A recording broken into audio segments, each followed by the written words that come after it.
to the L&T show with Cashmere and Armani. I'm Cashmere.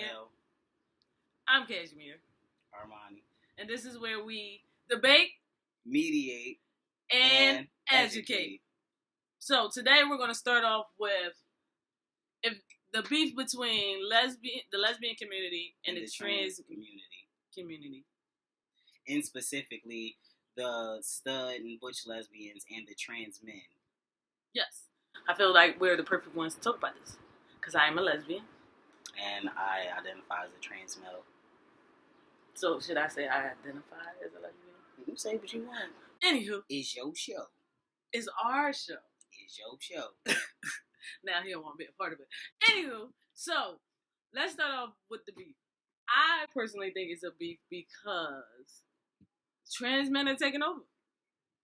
There's like the stud and masculine center lesbians are like dying out. Like you either a trans man or you like borderline film lesbian. And so this is the debate because what does it mean that the lesbians are dying out? What does that even mean? The studs and the butches are dying out. You can't die out an entire group of people. Like it doesn't work that way.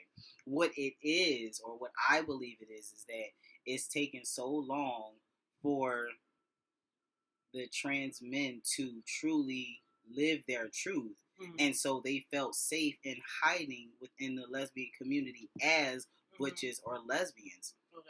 But now you also have some butches and studs who are contacting a lot of the trans men because they want to appear more masculine. They want to have facial hair. They want their body structure and contour to be more defined, in which they know that if they take tea and if they work out more and eat a certain way, they can possibly accomplish all of these things. So they reach out to a lot of trans men in the community and say, oh, well, how do I start tea? Not realizing that tea could and it actually will affect your body from the inside out. Your brain, everything about you changes. But first, your mind. You'll think differently. You'll act differently. You do things differently. Everything about you changes. And let's just say, for instance, a butch or stud decides, oh, I want a baby. You have to realize that by taking tea, you're affecting your insides, your ovaries, your eggs, all of that stuff. Mm-hmm. So it's not just about, oh, well, how can I get on tea just because, oh, you want a mustache or you want to have bigger arms or a deeper voice or whatever it is. There's other ways that you can go about those more healthier ways or more natural ways to do that as opposed to taking testosterone. I mean, I agree with that. Because I know growing up,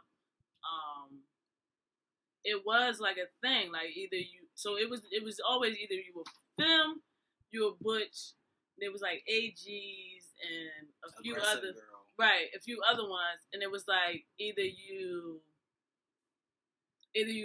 dress like a girl or you dress like a boy. And you had to have this masculine role and you wanted to be him, you had to call him boyfriend, you had to call her, that's your daddy, all those other things. Which I personally, I felt in a younger age, I fell into that bubble or that box. But as I grew up and got more into knowing who I was, I pulled away from it. I personally don't prefer to be called him or daddy or boyfriend. But it's like, before, I remember at that time when it was cool to be like, do that. It was like, to me, I wasn't exposed to anything outside of that. So it was like, this is where you go to. And then now it's like, it seems like now that I know, or now that it's becoming more popular to be trans or to transition, now I feel like a lot of stuff is stuck in that middle of either you should or you shouldn't. Like you should or you shouldn't transition. Right. Like either I'm gonna be real enough to transition or I'm gonna just be here. So, in other words, it's like saying, should I cut my hair or should I not cut my hair? Should I? No. Right. It's being trans is how you feel in your mind and what you know in your mind and how you feel in your heart. Like, you have to know in your mind that you are not what you were told you were when you were born. Whatever gender you were assigned at birth, you have to know that you are other than that, whatever it may be. Right. That you are other than that. Right. You have to feel in your heart that all of the things that people are telling you that you are, that you should be, and what you should do and all that you're the opposite or something other than those things that they're telling you, that they're saying to you. Right. So if you were assigned female at birth, you know that that's wrong. I'm not saying you necessarily have to identify as a man because that's how you feel. That you feel, oh, I'm a man because I'm not a girl. Because you could be gender nonconforming or non-binary or, any other identity. But as for this video, and like, let's just say for me, I knew since 5 years old, before I knew what trans was, before I knew what the difference between a boy and a girl was, I knew that by looking at my dad, looking at my uncles, my brothers, my, male cousins, I knew that I identified exactly as they did. Okay. I knew that I had a connection with my mom, my sister, and all of my female cousins and aunts and stuff like that, but it was a connection to where I embraced them because I loved them. They showed me a different type of love than my uncles, my dad, and all of the men in my family did. But I knew that if I was to see one of my boy cousins take their shirt off, it's like, oh, this is me. This is how I want to be. If I saw their behaviors, this is what I want to do. This is how strongly I feel. Mm-hmm. I was getting in trouble at a young age in school because I was using the boys' restroom. To me, I felt like that's where I belong. Mm-hmm.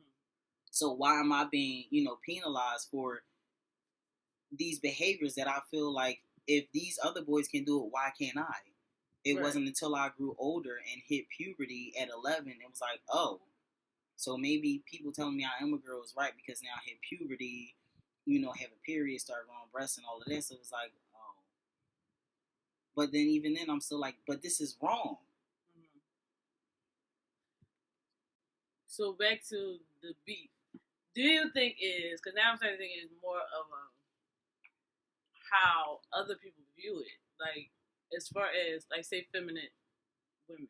Mm-hmm. If I mess with a feminine woman, and I want to portray as the masculine person mm-hmm. in the relationship, she now has more options because I do feel like a lot of films and feminine and lesbians don't view trans men as 100% men. So when they start dating them, that's most people. But when they start dating them, then it's like, you can man up to a certain extent. So, and then it's like either they have a trans man and then they want you to man up, but then you two men, and then you got a stud, and they want you to man up, but you too girly.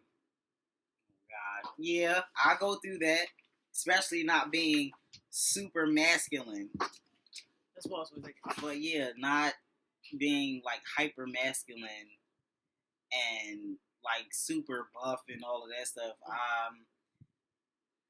A few times I've been told, I guess I'm not man enough or whatever. Like, what does that mean? Yeah, because I find that hard too in being me, because it's like I'm too manly to hang with femmes, but I'm too girly to hang with the butches. So I'm like stuck in this like. But that's why I don't even like manly. I prefer words like masculine and feminine because what the hell is manly? Like what is that? I don't know. Exactly. My point. I don't know. So where do we come? How do we educate and get people to understand both sides? Like, what is? So this is where you mediate. A lot of the butch and stud lesbians are very curious as to how a trans man is a man, or what makes him different than her. There are a lot of differences. One being, as the butch lesbian usually identifies as female, and the trans guy identifies as male, or whichever, titles and pronouns you prefer. But you can be curious. You can have your questions. Even us trans people, we're very inquisitive. We're very curious. I know me. I often wonder if someone has surgery, or if they've changed their legal documents, or whatever their process may be. I'm always curious. Do I always ask the questions? No, I don't. Mm-hmm. Some things you just shouldn't ask. I know that there are things that you want to know, but some things I feel like you just shouldn't ask. And like recently, there's been a lot of jokes about the issues that trans people go through, and I don't think that is funny. So recently I screenshot someone's post that said, I wonder if trans men are mad or upset that they have to sit down and pee. Why? And then it was like a bunch of laughing emojis afterwards. Why is that a joke? Why is that funny? Some of us have dysphoria that when it kicks in, it makes you want to kill yourself.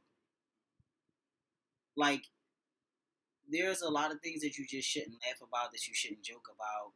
And again, I understand that people are curious. It would be different if the girl who was a butch lesbian, if she asked a question saying like, oh, I wonder, do some trans men sit and pee? Or I wonder how some trans men use the bathroom. Even still, that may have ticked some people off, right. But it's a question. Right, it sounds more like you're asking a question because you're curious. Yeah, like you want to learn. Exactly. As opposed to making a joke. Right. Exactly. And she said that, she said it as a joke and that it wasn't that serious.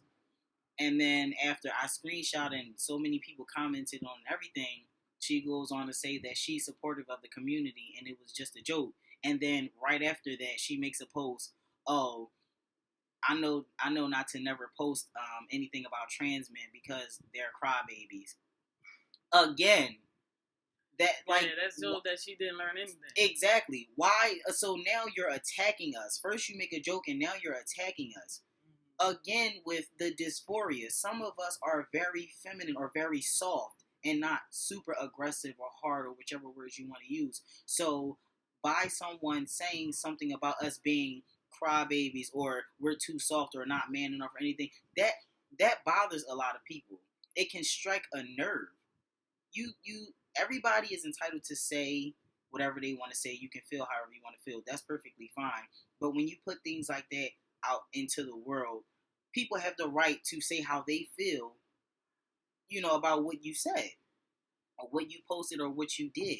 And things like that, the jokes and the attacks, that's all a part of discrimination, no matter how anyone looks at it. Mm-hmm. And if a bunch of people start attacking you or whatever, you brought that on yourself because you choose to continuously make negative jokes. You continuously choose to attack us when we're already under attack from, as you see, our own damn community. Right. And also the cisgender community. Like, come on. Like, cisgender people, whether they're straight, gay, it doesn't matter. We're under attack by everybody, even other trans people. And for those of you who do not know what cisgender is people who identify with their assigned gender at birth. So, to mediate the situation, if you have questions, yes, you can post them into social media, or you can ask who do you reach out to, to find these answers, or how should you word a certain question and put in quotation marks or something the type of question you're trying to ask, or what it pertains to. So basically, it's not what you say, it's how you say it. Exactly, it's how you say things, because you can say not to offend anyone, but I would like to know, and then you put your question. Right. Or I would like to know this and I hope that it doesn't offend anyone, but I'm curious. Again, no matter how you say it, someone may take offense, but it's always about how you say it. It's always about how you say it. Okay, so let's talk about how we can. That was just the lesbian side. As far as the trans men side, stop making butch lesbians feel as if they're inferior to you or something. Just stop it. It's not all of us, because I love everybody in my community. I do, even the allies. But some of you trans guys, especially some of you who are on T, who get surgery and you get all buff and you're hyper masculine and all that. Some of you are the reasons as to why we have this beef, because it's like, oh, like y'all look down on. Stop doing that. Stop doing that, because at the end of the day, the butch stud lesbian community was most of our safe way. That was our closet to hide in until we could live our truth. So, but do you think that comes from trying to be a man, because men to be. No, I mean, you know what I'm trying to say. Like, so most cis men do look down on lesbians too, especially the butch ones. Mm-hmm. So, do you think that trans men get caught up in that feeling also? Like, I'm a man, so you try to be like a man, and it's not working for you. Like, you need to cut it. Yeah, because they try to. I don't know if emulate is the word I'm looking for, but they try to. Right, they try to emulate what they already see in a lot of cis men, especially a lot of cis hetero men, not cis gay men, but cis straight men. And you can be your own person. You have to be your own person. But a lot of them feel as if, oh, once I'm on T, if everything that you do within your transition is a choice, please, everybody keep that in mind. Everything that you do within your transition is a choice. There's no 1, 2, 3, 4 steps. There's no, half transition, full transition. It's none of that. Mm-hmm. You do what you do to feel happy and complete within your own self. So a lot of trans men who, they get on hormones, they get on T, testosterone, they may get surgery, they may, like I said, work out, and if they have a lot of facial hair, they have a deepened voice, and everything that would make you never even think, oh, this person identifies as trans, or was assigned a different gender at birth. Anything that wouldn't even make you think those things, if you appear that way, like you're someone who passes someone that you don't know is trans, a lot of them are the ones who down others, who are also against trans women for whatever reason, which people need to stop that too, but that's another video. Yes, but a lot of those are like the hyper masculine, oh, I pass, I pass more than you do, I'm more of a man than you are. Stop that dumb shit. Stop it. Please just stop. Like, seriously, y'all gotta stop it. We're all a community. We're all of the letters are supposed to stand together against everybody. And this is why I always say that the whole LGBTQIA and plus, because I'm sure I might be missing a letter or two, because we're always adding a letter every year, which is fine. But I'm sure that all of the letters within our community against the cisgender heterosexual community, we're weak. Individually and together, because we don't stand together. If we come together and have a strong community, we can do anything. We'll get so many more laws passed. We'll have so many more celebrations, better prides, better healthcare, all of this stuff that we need. Better, like, more equal opportunities for everything, for jobs, medical care, as far as like adopting kids, all of that stuff. We will have better opportunities and more equal treatment if we stood together and stopped standing against each other, because we're stronger together than we are individually.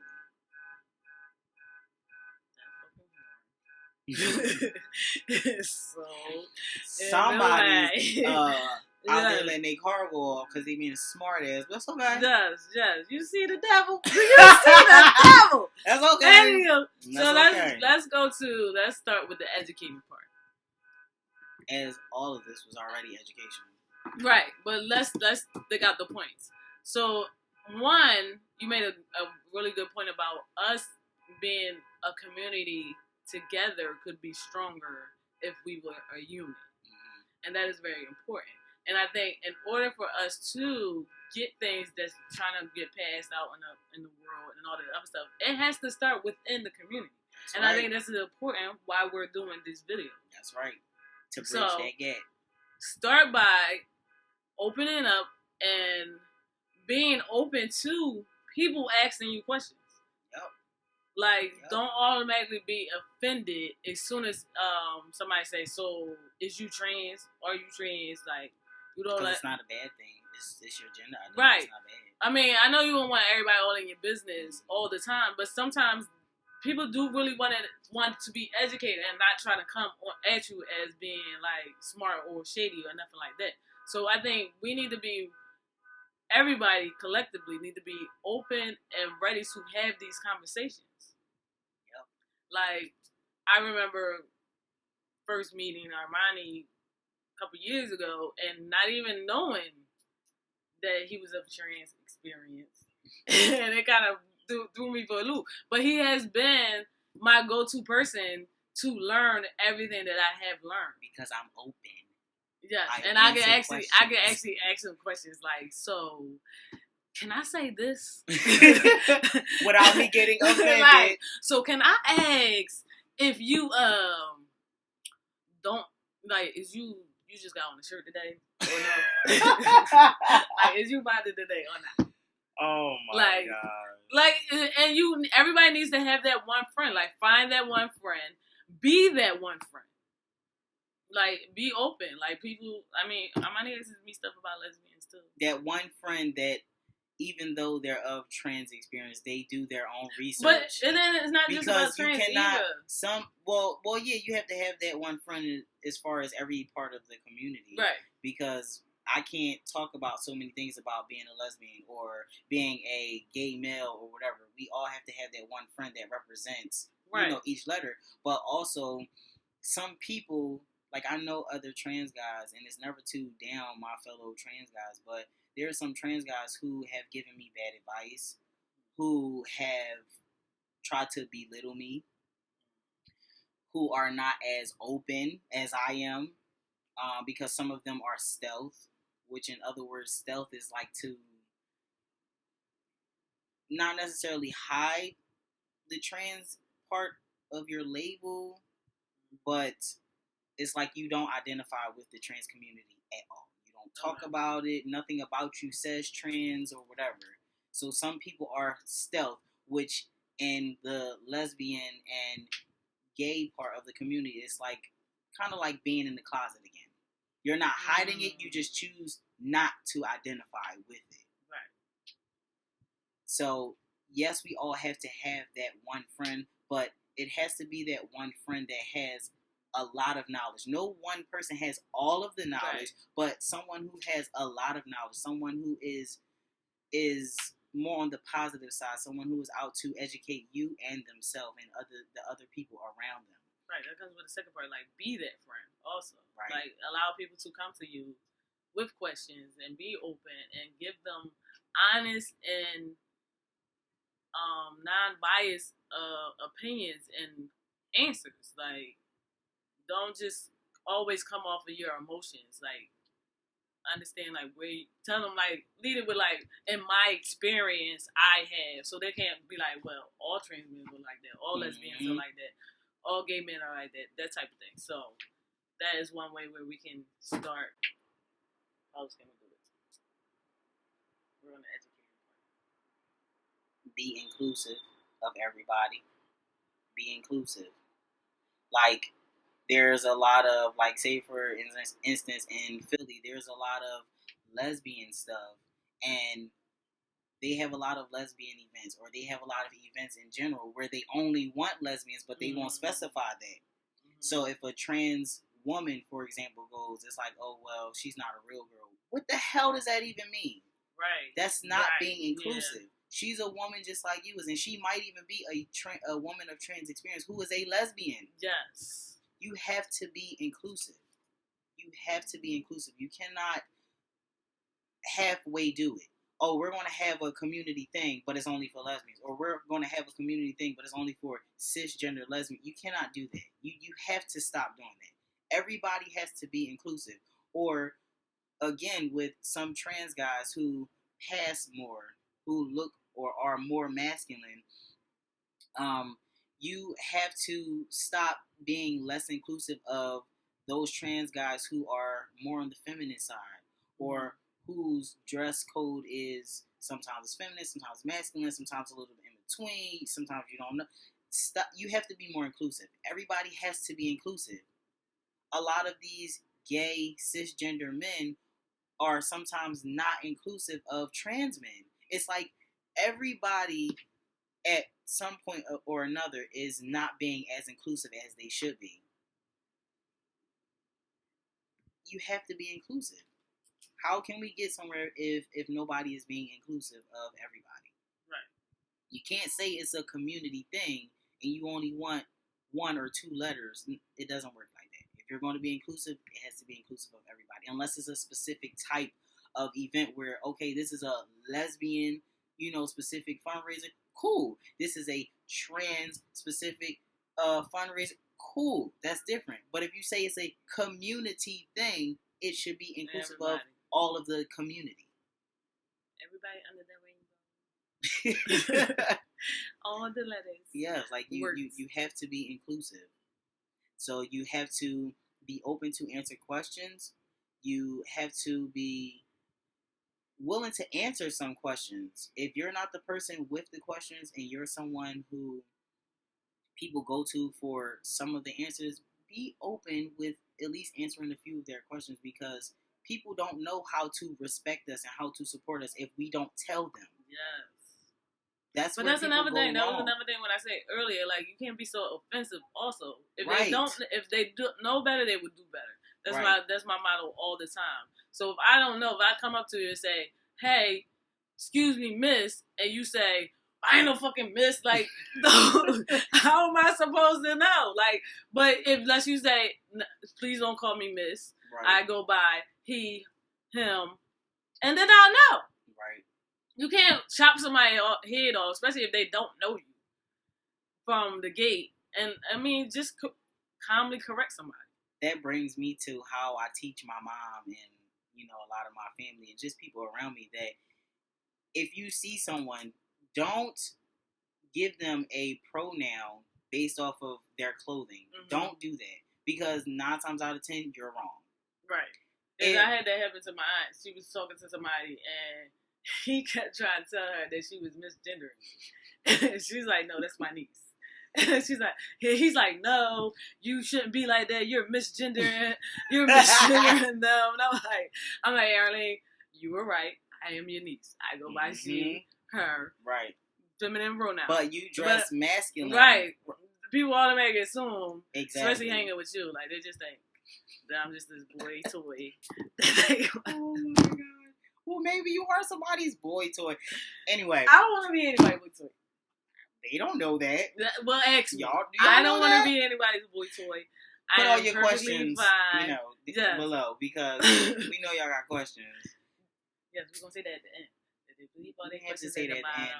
You can start putting questions now. Because I'm going to add, like, the links up there. On the in case we forget at the end. It's the first video. Yeah. So, Yeah, so bear with us on all the mistakes and non-mistakes. Tell us what you like, what you don't like. Tell me how good I look. So, anyway, back to not assuming someone's pronouns. Yeah, pretty much. Don't assume. Mm-hmm. If you see someone and they have on a skirt, don't assume, oh, it's her, she, it's a girl. Mm-hmm. Don't do that. If anything, this is for a lot of people, like, when you come in contact with anybody, whether it's at your job or wherever you are, say, excuse me, or hello. Don't even say miss, mister, or anything, because 9 times out of 10, you're going to be wrong. And something like that can really ruin someone's day. Even little things like that is what brings on people's depression, can cause them to commit suicide or just be in a funk for a few hours or days, and then or taking whatever. it out on the next person. Exactly. And I'm all about energy. Exactly. And once you start transferring that negative energy, it's like a chain effect.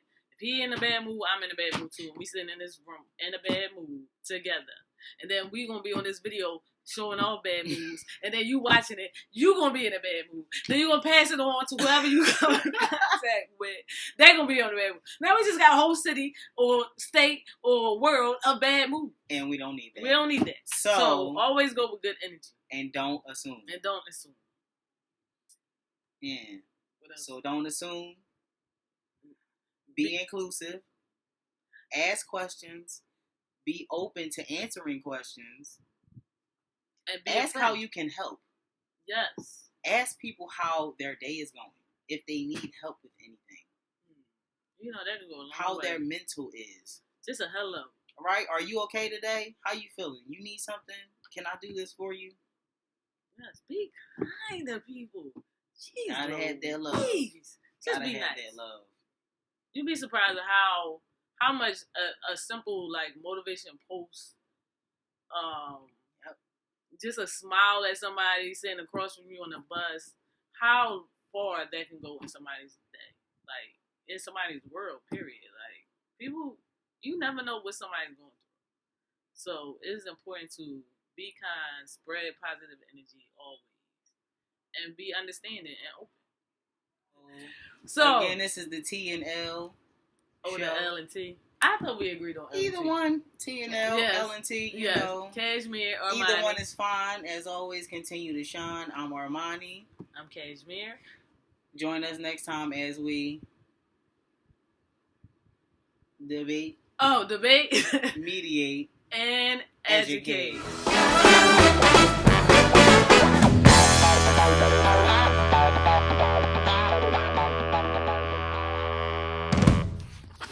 One more thing. So we are looking for a theme song. We're looking for a theme song. We're looking for a logo. We know we have plenty of creative people in our community, and we love to employ and hire within our community. Here at Hope After 20 Publications. We did not say Hope After 20 Publications this whole video. We're going to do it all over again. No. We're not doing that. We're not doing it all over again. Y'all already know that this is Hope After 20. Yes. This is Armani Day Photography. You know, Armani Day, Cashmere Harbor. You know, the authors, the artists. You know, all of that. We all that good stuff. Yes. So, yes, links for everything. But, yes, we want to hear from y'all. If y'all going to help us out, make this show better, y'all want to be on the show, we're going to do interviews. We're going to be walking around with mics and cameras and all of that. So, this is going to be, like, so dope. Like, so dope. I'm not going to always have this head wrap on, but I'm digging it. I probably always have a head on because I'm growing my hair, growing my braids. I'm growing mine too. That's why I got this thing on. I mean, I can take it off. I can see my blue. Papa Smurf. Yeah. But, you know. Oh, shoot. We on 35 minutes. Okay, so, yeah, we out of here. Shout outs to you and you and you. You're all beautiful, and we love